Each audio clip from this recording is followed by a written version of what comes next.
The Ohio Coaster Adventure is officially over, but I got some final thoughts and the ultimate verdict on Steel Vengeance versus Iron Gwazi. Hey, what's good, y'all? I'm still at the hotel. I'm going to check out today and fly back to Tampa. I just want to, talk about how I had an amazing trip. This couldn't have gone any better because when I first arrived at Cedar Point, Steel Vengeance was down due to lightning. I thought, uh-oh, this is Magic Mountain all over again. And for those who don't know, when I went to Magic Mountain last year, X2 was down. A couple of weeks ago, the chain popped and it was down, I think for like a couple of weeks or so. But it was during the time I was going to visit, so I never got a chance to ride X2. So I thought it was going to be the same experience. However, Cedar Point maintenance team, they did the damn thing. They was testing it on Wednesday night. They stopped it because it was like bad weather. So the next day, I just hoped for the best, and they were testing and it ran all day. I managed to get 2 rides on it and I couldn't be any happier. I rode Millennium Force, I rode Maverick, I rode Magnum, I rode Cyrus Curse. All the top tier coasters that I wanted to ride. I'm just happy that I was able to experience them finally. I've been wanting to go to Cedar Point for ever. And man, all I know is that my top 10 has been forever changed because of this trip. So now I have 189 credits. I've gained 20 credits from Kings Island and Cedar Point. So very happy. Kings Island was great. Kings Island ride-outs were spectacular. Cedar Point ride-outs were pretty good too. It was just that I didn't like how they were running one train. They was running one train on Iron Dragon. I thought they was running one train on Millennium Force, but that wasn't the case. I was wrong. I wish I would have stayed until closing, but I was there since like 10 in the morning. My tank was on E, but I know the next time I visit, I don't have to rope drop. I can just come in the afternoon like I usually do theme parks and stay at the end because the energy at night was something different at Cedar Point. It looked really nice. Top 302 was looking really cool at night and stuff like that. So the next time I do come to Cedar Point, it won't be like in a rush. I'm only missing 3 credits, which is Rougarou, Gatekeeper, and Raptor. I don't know when I'll be back, but I'll definitely be back to Cedar Point for sure, without a doubt.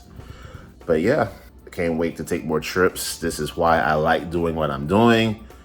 Coasters and travels, traveling and riding roller coasters, like that's just what I do. And, I'm just glad I can bring you guys along, and I really appreciate those who watch my videos, who comment on them, like them, and even share it. I've came from very humble beginnings to where I'm at right now. And yeah, I just appreciate all the support.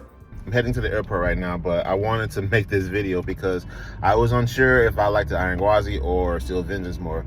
I think I'm still team Iron Gwazi, but barely team Iron Gwazi, and I'll explain why.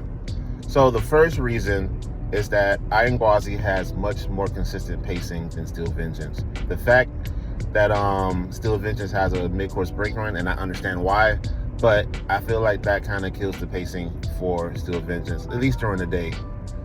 Now, if I were to ride Iron Gwazi the same time I rode Steel Vengeance the first time, I would have had a much better ride on Iron Gwazi, because I don't know if it's because of Florida, but Iron Gwazi warms up much faster than Steel Vengeance. Another thing about Iron Gwazi, I feel like the first half of Iron Gwazi is much better than Steel Vengeance first half, as far as just pacing and stuff like that. That wave turn really just destroys anything that Steel Vengeance have, in my opinion. I do like the inversions of Steel Vengeance, they're really good, but again, the pacing of Iron Gwazi just makes that better, in my opinion. Steel Vengeance second half is better than Iron Gwazi at night. Specifically at night.